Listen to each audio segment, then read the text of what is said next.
My parents were taking more than half my paycheck.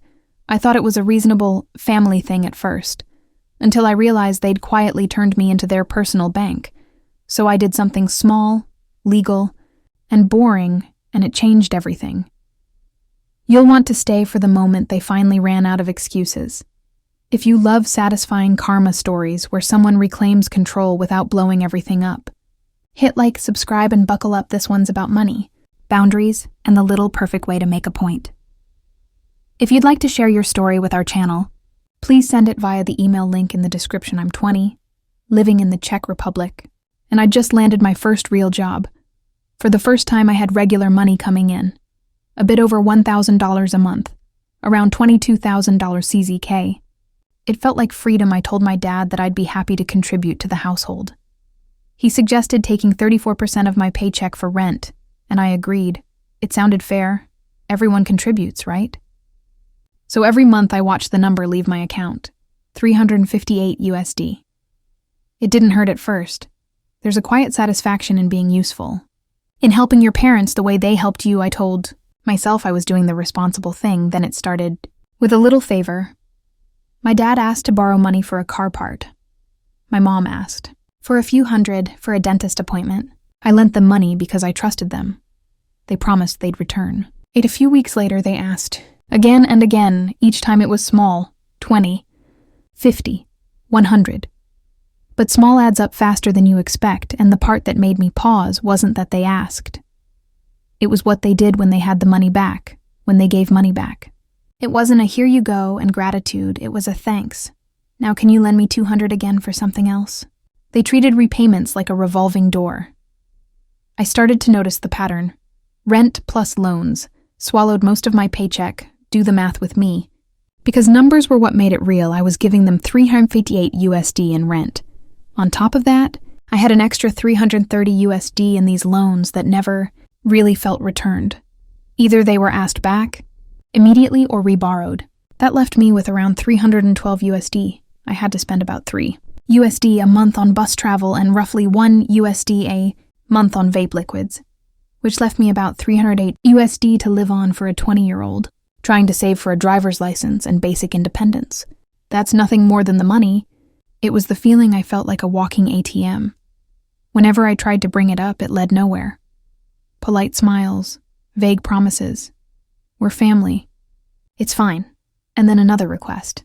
Every explanation from them sounded like a justification whispered into a well that swallowed my voice. Tried to talk to them.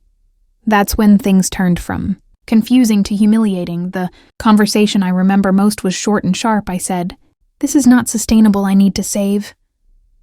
My dad shrugged and said, "We're helping the family. You should be grateful." My mom said nothing, but her eyes slid away, the way they made. Gratitude sound like an obligation stuck in my chest. That night I lay awake counting what I'd have if I wasn't giving so much away. Not just the CZK or the dollars and the sense of ownership over my own life. I realized I could keep giving and never get anywhere. That realization was small, but it was the beginning of something big. I decided I needed a plan. Not a dramatic showdown, but a practical, airtight way to protect my money and my dignity. Real revenge doesn't need theatrics. It thrives on quiet, logical steps. I wanted something legal, principled, and impossible to argue with. That one. Control my paycheck at the source. If money never left my account without my say-so, I'd stop being a walking ATM. So I set up a direct deposit to my own account and added automatic rules. A small recurring transfer to a savings account earmarked for my driver's license. A fixed amount for daily expenses and 0 permissions for anyone else. It was boring, but it worked. Step 2, create transparency. I made a simple spreadsheet: income, rent, loaned amounts, returns, dates. Seeing it in black and white erased the fuzziness they used to dismiss my concerns. It wasn't about confrontation. It was about facts that even their vagueness couldn't hide. Step 3, start a buffer. I opened a separate savings account with a goal amount and automated transfers so I'd save without thinking. Even if they asked. I had rules now. "I can't help right now" became easier to say when my rent, bills, and savings were scheduled. Step 4, Have the boundary conversation one last time. But smaller. Precise and unemotional, I spoke to them with the spreadsheet on my phone. I said, I appreciate what you've done for me, but I can't afford to continue lending money regularly. From now on, I'll pay the $358 CZK rent, and I can help in emergencies, but not as a habit. It didn't go well. Predictably, they said I was being selfish. My dad asked, what about family? But there was a difference now. I didn't beg. I didn't explain. I showed numbers. Numbers are impossible to guilt trip if you present them calmly. For a few weeks, I thought the plan was working. Then they pulled a move I hadn't expected. For 2 months, things were quieter. I stuck to my transfers. I saved small, steady, almost peaceful. I started letting myself imagine what getting a driver's license would feel like. Independence. The ability to afford things without asking. But one weekend, my dad showed up at my job and asked if I could transfer him money just for now. He used that exact phrase, the one I'd heard so often. Just for now. I felt my chest clench. I typed no into my phone, hesitated, and then hit send. I can't. My money is scheduled. He left without another word, but the look on his face, equal parts surprise and irritation, cut deeper than I expected. That was the setback. They hadn't stopped taking my money. They'd run into a locked door. And a locked door can be infuriating to someone used to getting in every time they knock. I knew they would try another way. The question was, how far would they go? Their next tactic was subtle. If they couldn't get my money directly, they tried to guilt me in other ways. Can you buy groceries? Can you pick up a bill? Each small favor came with an undertone. They expected it. That's when I realized my plan needed a small but final element, reclaiming narrative. I started saying no in tiny, absolute ways. No, I can't pick that up. No, my budget won't allow it. Not loud, not accusatory, just a refusal that didn't require negotiation. It's the small, repeated refusals that turn permissiveness into policy. I also started keeping proof of my spending, receipts, timestamps, the spreadsheet updated weekly. It wasn't to punish them. It was to protect myself if the conversation turned, and when the time came, I handed them a copy of the spreadsheet and said, "This is my budget. I pay my rent. I'm working toward my license. I can't keep lending." Their reaction was immediate and honest. Anger, surprise, a little shame. They tried to argue that family means sharing.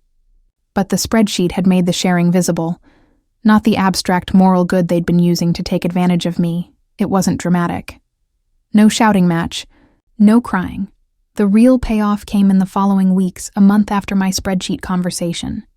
A small but telling moment happened. My dad needed money for something he'd always expected me to cover. I said no. He asked why. I showed him the numbers again. He fumbled for a new argument. I didn't argue back. I simply closed my laptop and walked out to meet my friends. That small refusal rippled. Without access to my money, they stopped assuming without easy targets. They realized they couldn't keep treating me like a bank. The humiliation didn't come from a public spectacle. It came from the tiny, steady erosion of assumption. They were used to yes. They didn't have one anymore. A few weeks later, my dad asked for help, and then, to my surprise, offered to match a small part of my savings to help me get my driving license sooner. Maybe it was guilt. Maybe it was the realization that my independence made their relationship with me different. Either way, it was the kind of result that felt like victory without being cruel. The real revenge wasn't fireworks. It was taking back control, redirecting a life that had been quietly siphoned away, and doing it with dignity if you're in a similar situation. Remember, boundaries aren't betrayal, they're survival. You don't need to make someone look bad to reclaim your life. Sometimes the most satisfying justice is practical. Protect your money, save in small ways, and speak in facts, not feelings. If this story gave you chills, smash that like button and tell me in the comments, have you ever had to put your foot down with family over money? Subscribe for more true Reddit revenge stories and ring the bell so you don't miss the next one.